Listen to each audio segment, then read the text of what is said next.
Guys, this is Zoologist AK and I'm here with another video, and in this video I will discuss about DNA polymerase. I have discussed about all these points and now I will discuss about DNA polymerase and other enzymes that are required in replication fork. First, DNA polymerase was identified by Arthur Kornberg in 1950 and it was a DNA polymerase first. This enzyme has three activity. First, a polymerase activity means it will catalyze chain growth. Polymerase means poly means multiple base pairing करेगा. ये जब chain elongation होगी उस time पे जब primer RNA primer present होगा तो वहाँ पे जब बेस पेयर ऐड करने होंगे तो उस टाइम पे ये पोलीमराइजेशन करेगा और चेन ग्रोथ करेगा 5 प्राइम टू 3 प्राइम वाली डायरेक्शन में. Second point is it has a exonuclease activity. Exonuclease activity means it cut down. Let us understand exonuclease activity. Exonuclease क्या करते हैं? वो कट डाउन करते हैं वन न्यूक्लियोटाइड बेस पेयर को वन एट ए time, एक टाइम पे एक ही न्यूक्लियोटाइड को वो क्लीव करते हैं. और वो कहाँ से क्लीव करते हैं? जो हमारी mRNA चेन पे जहाँ पे एंड पे जो बेस पेयर प्रेजेंट होगा उसको ब्रेक डाउन करेंगे. और वहाँ पे कैसे ब्रेक डाउन होगा? हाइड्रोलाइजिंग रिएक्शन के थ्रू. वो 3 प्राइम एंड पे भी हो सकता है और 5 प्राइम एंड पे भी हो सकता है. तो वो एंड पे हो रहा है इसलिए इसको क्या कह रहे हैं? Exonuclease activity. मीन्स इसकी 3 प्राइम टू 5 प्राइम वाली एक्टिविटीज़ भी है.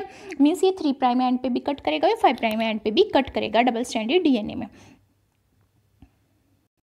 तो यहाँ पे जो डायग्राम है ये शो कर रहा है कि जो डीएनए पोलीमरेज फर्स्ट है जो कोर्नबर्ग ने आइडेंटिफाई किया था 1950 में, वो यहाँ पे कर रहा है रेप्लिकेशन रिएक्शन. जैसे कि हम देख रहे हैं प्राइमर कहाँ पे अटैच है? पेरेंटल डीएनए पे अटैच है. प्राइमर क्या है? हमारा आरएनए मॉलिक्यूल जो कि अबाउट 30 बेस पेयर लॉन्ग होगा और डिफरेंट ओलिगोन्यूक्लियोटाइड प्रेजेंट है जैसे डीएटीपी एडिनोसाइन ट्राइफॉस्फेट और ग्वानोसाइड ट्राइफॉस्फेट, साइटोसिन ट्राइफॉस्फेट और थायमिन ट्राइफॉस्फेट. और फिर डीएनए पॉलीमरेज क्या कर रहा है? प्रोजेनी क्रिएट कर रहा है इन बेस पेयर को उस प्राइमर से ऐड करके एक डीएनए चेन क्रिएट कर रहा है और न्यू डीएनए क्रिएट कर रहा है जिसकी वजह से डबल स्ट्रैंडेड डीएनए फॉर्म हो जाएगा और प्रोजेनी डीएनए फॉर्म हो जाएगा.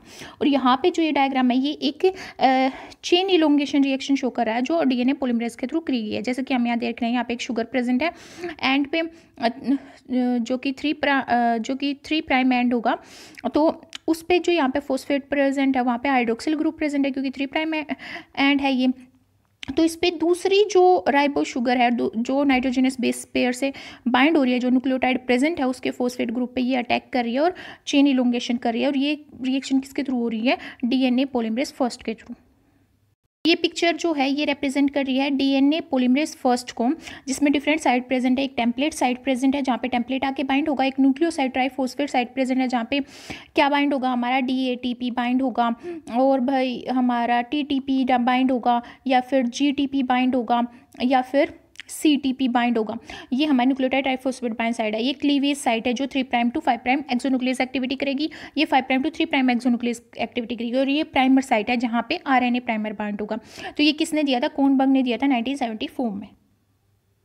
Let us understand the characteristics of prokaryotic and eukaryotic DNA polymerase. जो बैक्टीरिया है जो प्रोकैरियोट्स है उसमें 3 टाइप्स के डीएनए पॉलीमरेज मिलते हैं, first, second and third.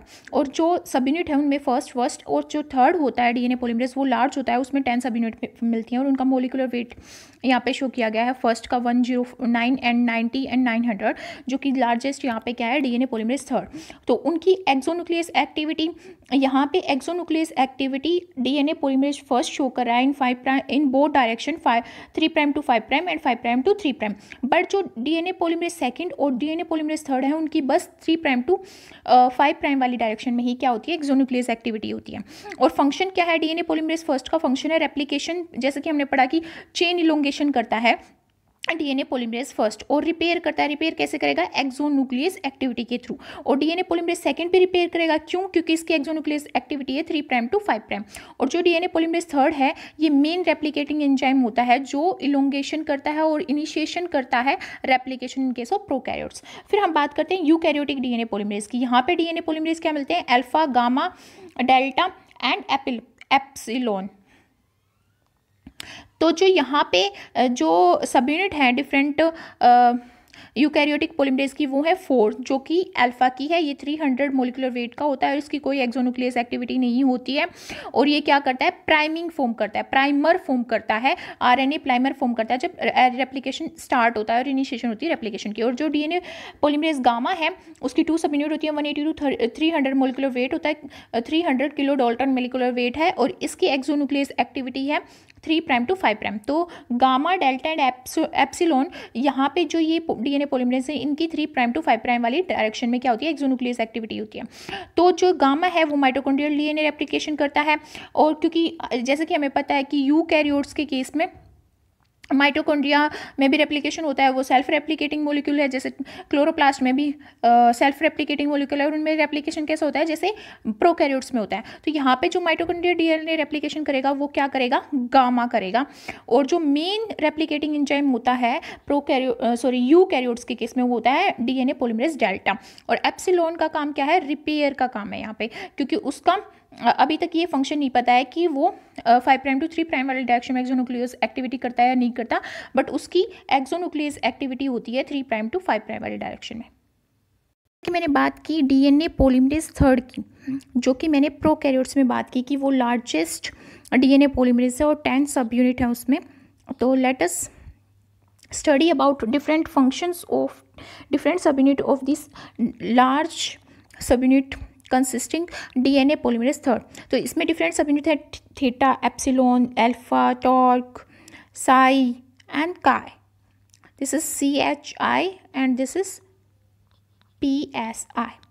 So here this theta subunit encoded by whole E gene that stimulate proofreading activity, and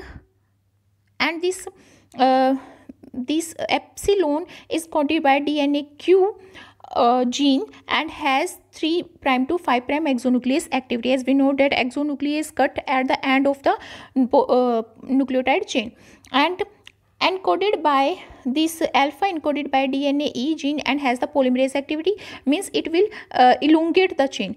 And then this gamma subunit, that are 2 gamma subunit that encoded by DNA X, which act as a clamp loader, and these delta subunit encoded by whole A gene which act as a clamp opener. We will understand this, how does this function, and these delta encoded by whole B which act as a clamp loader, and these chi, these encoded by whole C which gene which help in interaction with single strand binding protein. Single strand binding proteins, that is SSBs, and then this psi it is encoded by whole D gene which help in the interaction between this gamma subunit and this chi subunit. And in this TORC subunit is encoded by a gene, that is DNA X, which act to dimerize 2 of the core enzyme alpha, epsilon and theta subunits. Alpha, epsilon and theta subunit. It will dimerize these subunit. Let us understand the mechanism of action of this DNA polymerase third, जिसकी 10 सब unit present होती हैं। तो ये जैसे कि हम picture में देख रहे हैं, यहाँ पे DNA B है जो एज ए हेलिकेज एक्ट करता है और डबल स्ट्रैंडेड DNA को टेम्पलेट की फॉर्म में ये ओपन अप कर देता है। तो यहाँ पे जो ये कॉम्प्लेक्स बाइंड हो रहा है ये हमारा DNA पोलीमरेज थर्ड है, और यहाँ पे लैगिंग स्ट्रैंड शो किया गया है, यहाँ पे लीडिंग स्ट्रैंड शो किया गया है, यहाँ पे RNA प्राइमर से हमारे प्रीवियसली फॉर्म्ड ओकाजाकी फ्रेगमेंट लाई कर रखे हैं। तो यहाँ पे ये शो किया गया है कि यहाँ पे जब ये DNA पोलीमरेज जो थर्ड है वो रेप्लिकेट करता है तो उसको बहुत सारे एसेसरी प्रोटीन की जरूरत होती है to process synthesis of DNA। और जो ये एसेसरी प्रोटीन होते हैं रिंग शेप्ड के होते हैं, ये रिंग शेप्ड प्रोटीन्स होते हैं, और ये क्या करते हैं, टोपोलॉजिकली बाइंड होते हैं DNA की बीटा क्लैंप से जो कि मिडल में प्रेजेंट है। तो ये जो क्लैंप लोडर कॉम्प्लेक्स है ये कपल करते हैं ATP binding and hydrolysis to the assembly of beta clamp on DNA। और जो ये बीटा क्लैंप, जैसे कि हमें पता है कि क्लैंप लोडर कौन होता है, DNA जो पोलीमरेज डीएनए पॉलीमरेज की जो गामा सब यूनिट होती है और जो काई सब यूनिट होती है, वो सब क्या करती हैं, क्लैंप लोडर का काम करती हैं। और क्लैंप ओपनर का काम कौन करती है यहाँ पे, डेल्टा सब यूनिट। और अदर जो है वो कोई भाई प्रूफ रीडिंग मैकेनिज्म करता है, कोई जो है वो डाइमराइजेशन फॉर्म करता है। तो यहाँ पे हम बात कर रहे हैं ई कोलाई की। ई कोलाई क्या है, हमारा बैक्टीरिया। तो ई कोलाई में कौन सा जो हमारा पॉलीमरेज एक्ट करेगा, वो एक्ट करेगा डीएनए पॉलीमरेज थर्ड। और जो डीएनए पॉलीमरेज थर्ड होता है उसकी 3 असेंबली होती है। फर्स्ट होती है हमारी कैटालिटिक कोर, पहली क्या होती है, कैटालिटिक कोर होती है। और फिर उसके बाद होती है हमारी स्लाइडिंग क्लैंप। फिर हमारी तीसरी जो होती है वो होती है क्लैंप लोडिंग। तो यहाँ पे जो कैटालिटिक कोर है वो यहाँ पे प्रेजेंट है। कैटालिटिक कोर में कौन कौन सी सब यूनिट बाइंड होती हैं, अल्फा सब यूनिट होती है, एप्सिलॉन होती है, और थीटा सब यूनिट बाइंड करके क्या फॉर्म करती है, कोर कैटालिटिक कोर फॉर्म करती है किसका, आरएनए पॉलीमरेज थर्ड का। और दूसरी जो होती है, और कैटालिटिक कोर का फंक्शन क्या होता है, ये डीएनए को सिंथेसाइज करता है और प्रूफ रीडिंग का काम करता है। और फिर होता है हमारा स्लाइडिंग क्लैंप में क्या होती है, बीटा सब यूनिट होती है स्लाइडिंग क्लैंप में। और उसके बाद स्लाइडिंग क्लैंप का फंक्शन क्या होता है, प्रोसेसिविटी करना। फिर होता है क्लैंप लोडर, यहाँ पे स्लाइडिंग क्लैंप ओपन अप किया गया है और यहाँ पे क्लैंप लोडर भी प्रेजेंट है। और ये जो क्लैंप लोडर है ये इसमें प्रेजेंट होती है गामा कॉम्प्लेक्स प्रेजेंट होता है, और क्या होता है, डेल्टा प्रेजेंट होता है, और क्या होता है, बीटा प्राइम प्रेजेंट होते हैं इस क्लैंप लोडर कॉम्प्लेक्स में, जो कि डीएनए पे क्या करते हैं, लोडिंग करते हैं स्लाइडिंग क्लैंप की। तो this was the mechanism of RNA polymerase third in case of prokaryote, that is E coli.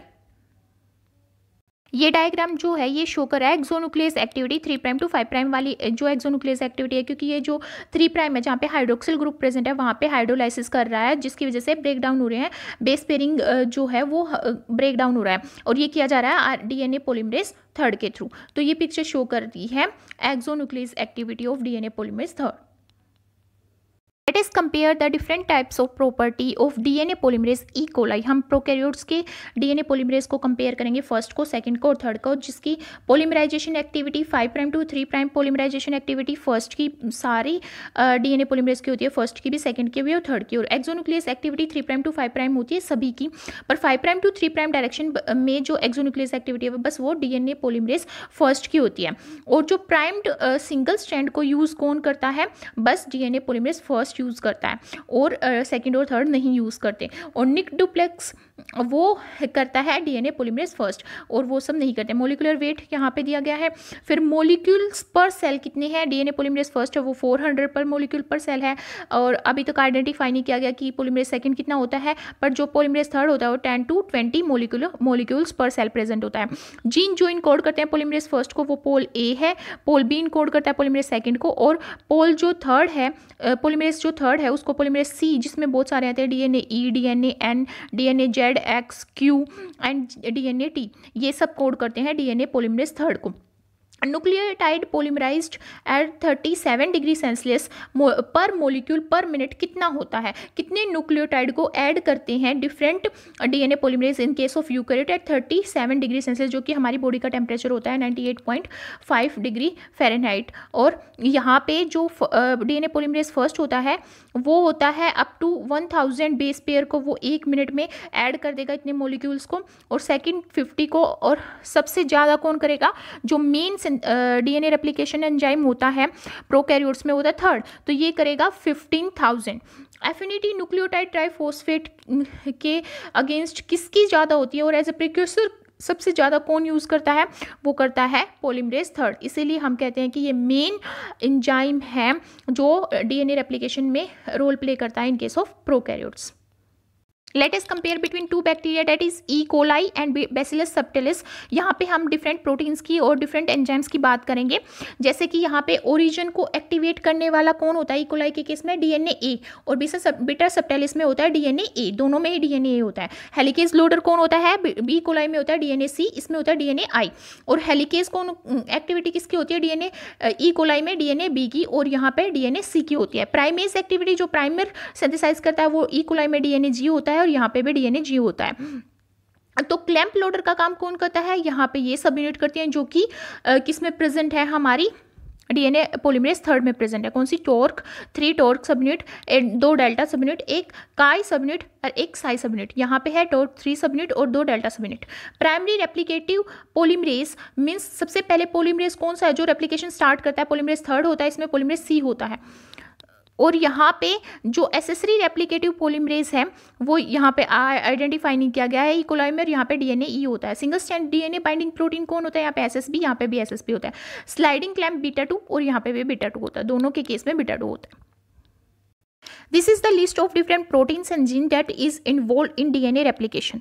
जैसे कि आप यहाँ से देख सकते हैं डीएनए ए हमारा यहाँ पे क्या है, ये एक सेकेंड, जैसे कि ये हमारा डीएनए ए है जो ये प्रोटीन है, और यहाँ पे ये जीन कौन इनकोड कर रहा है, डीएनए, ये इनिशिएटेड प्रोटीन है, बाइंड कर जाता है ओराईसी। ओराईसी एक स्पेसिफिक ओरिजिन है जो प्रोकैरियोट्स में ही प्रेजेंट होता है, प्रमोट करता है डबल हेलिक्स ओपनिंग और DNA B loading. DNA B क्या है, यहाँ पे हेलिकेज की तरह एक्ट करता है। डीएनए सी जो प्रोटीन है वो इनकोड किया जाता है डीएनए सी के थ्रू, ये कॉम्प्लेक्स फॉर्म करता है डीएनए बी के थ्रू और डिलीवर करता है डीएनए बी जो कि हेलिकेज की तरह एक्ट करता है डीएनए पे। फिर है लैम्डा ओ फेज में प्रेजेंट होता है, लैम्डा फेज में इनिशिएटेड प्रोटीन है, बाइंड कर जाता है ओराई लैम्डा पे जो कि फेजेस में ही प्रेजेंट होगी, प्रमोट करता है double helical opening and complex form कर देता है लैम्डा पी और डीएनए के साथ।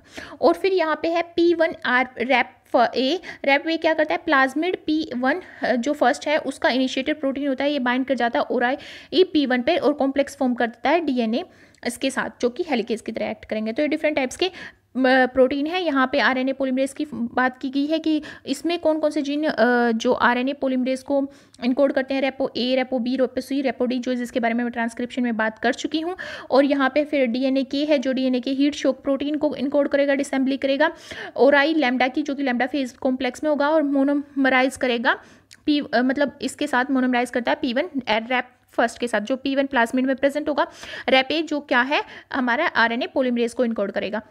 तो ये डिफरेंट टाइप्स के प्रोटीन और जीन शो किए गए हैं जो यहाँ पे रेप्लिकेशन में रोल प्ले करते हैं। और नीचे आते हैं हम, तो यहाँ पे है हमारा DNA polymerase third holoenzyme जिसमें alpha, epsilon, theta, torque, gamma, delta, delta dash and chi and psi and beta, ये सब यूनिट्स शो किए गए हैं। और ये डिफरेंट जीन्स हैं जो इनको इनकोड करते हैं। यहाँ पे ये इनके फंक्शन शो किए गए हैं। पॉलीमरेज फर्स्ट का क्या फंक्शन है, पॉली ए जीन के थ्रू किया जाता है, प्राइमर रिमूवल करता है, गैप फिलिंग करता है, इनिशियल लीडिंग स्ट्रैंड सिंथेसाइज करता है। यहाँ पे लाइगेज का फंक्शन शो किया गया। लाइगेज लिक जीन के थ्रू इनकोड किया जाता है नेसेंट डीएनए फ्रेगमेंट्स को जो कि ओकाजाकी फ्रेगमेंट होते हैं उनको कोड करता है। गायरेज है, गायरेज ए और बी के थ्रू इनकोड किया जाता है। टाइप सेकंड टोपोआइसोमरेज है, ये साइवल और छड़ी साइवल की तरह ये काम करता है और ये डीएनए सुपर कोइलिंग में रोल प्ले करता है, जैसे कि पॉजिटिव सुपर कोइलिंग में और नेगेटिव सुपर कोइलिंग में ही रोल प्ले करता है। टोपोआइसोमरेज फोर्थ है जो पार सी और पर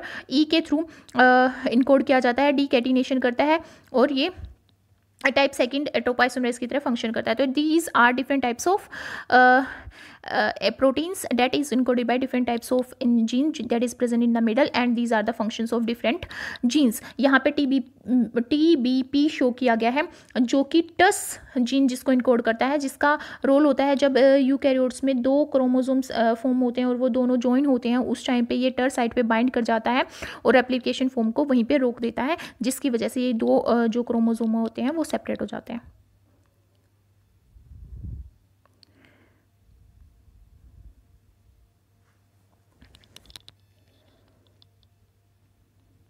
I am completed with DNA polymerase in case of prokaryotes. Let's talk about eukaryotic polymerase। यहाँ जैसे कि हमने बात की कि यूकैरियोट्स में अल्फा, बीटा, गामा और एप्सिलॉन ये डिफरेंट टाइप्स के हमारे ये डीएनए पॉलीमरेज फाउंड होते हैं। तो यहाँ पे 3 डीएनए पॉलीमरेज को एक्सप्लेन किया गया। पॉलीमरेज अल्फा, जिसमें डिफरेंट सब यूनिट शो किए गए हैं, कैटालिटिक और ए सब यूनिट जो होमो सेपियंस में पोल A1 होती है, और यहाँ पे सैकेरोमाइसिस सेरेविजिया में पोल फर्स्ट होती है। ये कैटालिटिक सब यूनिट होती है, पॉलीमरेज एक्टिविटी करती है और एक्सोन्यूक्लियस एक्टिविटी को इनएक्टिवेट कर देती है। बीटा सब यूनिट है, फिर ये क्या करती है, रेगुलेटरी सब यूनिट का काम करती है। और प्राइमेज स्मॉल सब यूनिट है, प्राइमेज फॉर्म की तरह एक्ट करती है और प्राइमर फॉर्म करती है। प्राइमेज लार्ज सब यूनिट भी प्राइमर फॉर्म करती है। फिर यहाँ पे पॉलीमरेज डेल्टा की बात की गई है, जो कि कैटालिटिक और ए सब यूनिट है। यहाँ पे वो कैटालिटिक सब यूनिट है, पॉलीमरेज और एक्सोन्यूक्लियस एक्टिविटी दोनों ही शो करती है होमो सेपियंस में, सेरेविजिया में। और यहाँ पे भी ये होती है पोल D1 और पोल 3।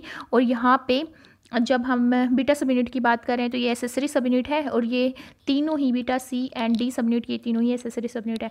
अगर हम पॉलीमरेज एप्सिलॉन की बात करें यहाँ पे, तो यहाँ पे कैटालिटिक और एक सबयूनिट, कैटालिटिक सबयूनिट है, पॉलीमरेज एक्टिविटी, एक्सोन्यूक्लियस एक्टिविटी दोनों ही होती हैं। बाकी यहाँ पे B, C और D जो है ये एसेसरी सबयूनिट है। So this was all about the eukaryotic DNA polymerase. Easy way में समझते हैं कि यूकैरियोट्स में क्या करते हैं ये डीएनए पॉलीमरेज। तो डीएनए पॉलीमरेज अल्फा है, पॉलीमरेज है ये, और प्राइमर की तरह एक्ट करेगा और 3' to 5' एक्सोन्यूक्लियस एक्टिविटी होगी। ये इसकी एक्टिविटी है, मेन रोल है इसका प्राइमर सिंथेसिस, मतलब आरएनए प्राइमर को सिंथेसाइज करना और रिपेयर करना। और जो बीटा होता है वो पॉलीमरेज एज ए पॉलीमरेज काम करता है, मीन्स वो चेन को इलोंगेट करता है और रिपेयर का काम मेन होता है उसका। जो गामा है उसकी एक्टिविटी पॉलीमरेज की भी होती है और एक्सोन्यूक्लियस एक्टिविटी भी करता है 3' to 5' पर। मेन रोल क्या है उसका, माइटोकॉन्ड्रियल डीएनए रेप्लिकेशन करता है। जो डेल्टा होता है उसकी पॉलीमरेज एक्टिविटी होती है, चेन इलोंगेशन करता है, पर 3' to 5' एक्सोन्यूक्लियस एक्टिविटी भी होती है, और लैगिंग स्ट्रैंड सिंथेसाइज करता है और रिपेयर का काम करता है। एप्सिलॉन पॉलीमरेज है, 3' to 5' और 5' to 3' एक्सोन्यूक्लियस एक्टिविटी है, लीडिंग स्ट्रैंड सिंथेसिस और गैप फिलिंग करता है। तो मेन चीज़ यहाँ पे क्या है कि जो डेल्टा है वो लैगिंग स्ट्रैंड सिंथेसिस करेगा, एप्सिलॉन लीडिंग स्ट्रैंड सिंथेसिस करेगा, गामा है माइटोकॉन्ड्रियल डीएनए रेप्लिकेशन करेगा, बीटा है वो रिपेयर करेगा, और जो अल्फा है वो प्राइमर सिंथेसिस करेगा। So these are different roles of different DNA polymerase in case of eukaryotic. ये मैं बात कर रही हूँ यूकैरियोट्स की। सो अभी बात करते हैं उन एंजाइम्स की जो डीएनए के अलावा जो रेप्लिकेशन फोर्क में अपना एक मेजर रोल प्ले करते हैं। तो यहाँ पे फर्स्ट एंजाइम है हमारा डीएनए गायरेज और टोपोआइसोमेरेज, जो अनवाइंड करते हैं डीएनए को एट रेप्लिकेशन फोर्क पे। और टॉर्जनल स्ट्रेस, टॉर्जन जैसे ड्रोसोफिला की बात होगी, मलस्क में जैसे टॉर्जन होता है, ऐसे डीएनए में क्या हो जाता है, सुपर हेलिकल स्ट्रक्चर क्रिएट हो जाता है। सुपर हेलिकल स्ट्रक्चर की बात हम करेंगे जब हम टोपोलॉजी के बारे में स्टडी करेंगे डीएनए की। वो बहुत ही इंटरेस्टिंग टॉपिक है, क्योंकि उसमें ऐसे लगता है कि हम प्रैक्टिकली कुछ चीज़ देख रहे हैं, समझ रहे हैं। तो उसके बारे में वो एक मैं सेपरेट वीडियो में बात करूँगी, क्योंकि वो एक बड़ा टॉपिक है तो एंड इम्पोर्टेंट भी है। तो उसमें जब मैं बात करूंगी तो मैं बात करूंगी टोपोआइसोमेरेज का और गायरेज का क्या रोल होता है। एक जो होता है वो मिडल में कट कर देता है और वहाँ पे फिर बेस पेयर फॉर्म होते हैं, और जब वो सुपर हेलिसिटी है उसको रिमूव कर देता है। तो गायरेज यहाँ पे पॉजिटिव और नेगेटिव सुपर हेलिसिटी में काम आता है। और फिर दूसरा है हमारा हेलिकेज। हेलिकेज हमें पता ही है, डबल हेलिकल स्ट्रैंड को कट कर देते हैं, अनवाइंड कर देते हैं, जिसकी वजह से टेम्पलेट स्ट्रैंड हमारे क्या हो जाते हैं, ओपन अप हो जाते हैं। और ये डीएनए भी हमारा एक्ट होता है उसमें जिसमें हम बात कर रहे थे प्रोकैरियोट्स में, और ये इसको एटीपी की जरूरत पड़ती है अपनी अनवाइंडिंग करने के लिए। फिर थर्ड है हमारा प्राइमेज। हमें पता है कि प्राइमेज आरएनए प्राइमर फॉर्म करेगा, क्योंकि डीएनए पॉलीमरेज में इतनी कैपेबिलिटी नहीं है कि वो डायरेक्ट बाइंडिंग कर सके ओलिगोन्यूक्लियोटाइड्स की। उसको एक प्राइमर की जरूरत पड़ती है उसको एक्सटेंड करने के लिए चेन को। ये स्पेसिफाई करता है, सिंथेसाइज करता है RNA at only at a replication fork able to synthesize de novo primase doesn't require a primer की जरूरत नहीं पड़ती। और प्राइमर्स आर जनरली शॉर्ट होते हैं 8 to 50 जनरली हम पढ़ते हैं, वो 30 बेस पेयर लॉन्ग होते हैं, और 1 to kb apart on lagging strand. Primase E coli में प्रोड्यूस किए जाते हैं डीएनए जी जीन के थ्रू, जिसके बारे में मैं पीछे बात कर चुकी हूँ। और फिर हमारा फोर्थ आता है सिंगल स्ट्रैंड बाइंडिंग प्रोटीन। ये single strand binding protein single strand को सिंगल स्ट्रैंड ही रहने देता है, क्योंकि डीएनए में क्या कैपेबिलिटी है कि वो कंप्लीमेंट्री बेस पेयर के थ्रू दोबारा से डबल हेलिकल स्ट्रक्चर फॉर्म कर देगा। तो उसको मेंटेन करना पड़ेगा सिंगल स्ट्रैंड में, क्योंकि हमें तो रेप्लिकेशन करना है, नया टेम्पलेट जो टेम्पलेट है उस पर एक नया स्ट्रैंड सिंथेसाइज करना है। तो यहाँ पे जरूरत पड़ती है सिंगल स्ट्रैंड बाइंडिंग प्रोटीन की, जो कोऑपरेटिवली बाइंड कर जाता है, स्टोइकोमेट्रिकली बाइंड कर जाता है, फंक्शन करता है रेप्लिकेशन फोर्क पर प्रिवेंट कर देता है डीएनए फ्रॉम फॉर्मिंग डुप्लेक्स। फिर आता है डीएनए पॉलीमरेज फर्स्ट, जो रिमेक करता है आरएनए प्राइमर को, because it has 5 prime to 3 prime exonuclear activity, क्योंकि हमें प्राइमर तो रिमूव करना पड़ेगा, नहीं तो हमारा हेटेरोडुप्लेक्स बन जाएगा। तो फिर आता है हमारा डीएनए लाइगेज, जो कि ओकाजाकी फ्रेगमेंट्स को लैगिंग स्टैंड पे क्या करता है, एनील करता है फॉस्फोडाइएस्टर बॉन्ड फॉर्म करके 3 प्राइम हाइड्रोक्सिल ग्रुप के बीच में और 5 प्राइम फॉस्फेट ग्रुप के बीच में। इस पिक्चर में हमारी सुपर हेलिसिटी शो की गई है, जैसे कि मैं यहाँ पे देख रही हूँ कि डीएनए गायरेज है, तो DNA gyrase negative supercoil को भी ठीक करता है और पॉजिटिव सुपर कोइल को भी फॉर्म कर देता है। यहाँ पे बीच में रिलैक्स डीएनए शो किया गया, जिसमें जो ट्विस्ट हैं वो ज़्यादा नहीं फॉर्म हो रहे और जो डबल हेलिक्स हैं वो ज़्यादा फॉर्म नहीं हो रहे, वह फिक्स अमाउंट में हैं। और यहाँ पे नेगेटिव सुपर कोइल फॉर्म हो रहा है, यहाँ पे पॉजिटिव सुपर कोइल फॉर्म हो रहा है। तो जैसे कि आप देख सकते हैं, ये स्टैंड यहाँ जा रहा है और ये स्टैंड यहाँ ऐसे जा रहा है। तो ये पॉजिटिव सुपर कोइलिंग है, ये नेगेटिव है, इसके बारे में मैं टोपोलॉजी वाली वीडियो में बात करूँगी। अब यहाँ पे है हमारा डीएनए, जैसे कि ये शो किया गया कि कैसे गायरेज फंक्शन करता है, वो कट डाउन कर देता है एक बेस पे और जिसकी वजह से वो अनवाउंड कर देता है और सुपर हेलिसिटी को जो ओवरवाउंड रीजन है उसको रिलैक्स स्टेट में ले आता है, ऐसे स्टेट में ले आता है और दोबारा से लाइगेज बॉन्ड फॉर्म करता है और लाइगेज इसको अनील करके दोबारा से एक सुपर हेलिकल स्ट्रक्चर, जो कि रिलैक्स स्ट्रक्चर होता है, वो फॉर्म कर देता है। लास्ट में ये जो पिक्चर है ये शो कर रही है इफेक्ट 4 क्लासेस ऑफ एंजाइम्स की डीएनए डुप्लेक्स के ऊपर। जैसे एंडोन्यूक्लियस कैसे फंक्शन करते हैं, वो बीच में कट कर देते हैं, जैसे कि यहाँ पे शो किया गया, और रिपेयर कर देते हैं। एक्सोन्यूक्लियस जो कि एंड पे कट करते हैं। डीएनए पॉलीमरेज क्या करता है, यहाँ पे बहुत सारे ओलिगोन्यूक्लियोटाइड जब आएंगे तो उनकी बॉन्डिंग करता जाएगा, 5 प्राइम टू 3 प्राइम में हमारी चेन एक्सटेंड होती जाएगी और एक न्यू चेन सिंथेसाइज हो जाएगी। और फिर पॉलीन्यूक्लियोटाइड लाइगेज क्या करता है, कोई बेस पेयर बीच में कट डाउन हो रहा है तो उसको ज्वाइन करके एक डबल हेलिकल स्ट्रक्चर क्रिएट करता है। तो ये शो की गई है endonuclease activity, exonuclease DNA polymerase activity and polynucleotide chain activity. So guys, this was all about DNA polymerase in case of eukaryotes and prokaryotes, and then I talked about different types of other enzyme that play a major role in case of replication in both prokaryotes and eukaryotes. So if you like my video, then please thumbs up, and if you have any query, then write in the description box given below, and please support me by subscribing to my channel. Thank you so much for watching my videos.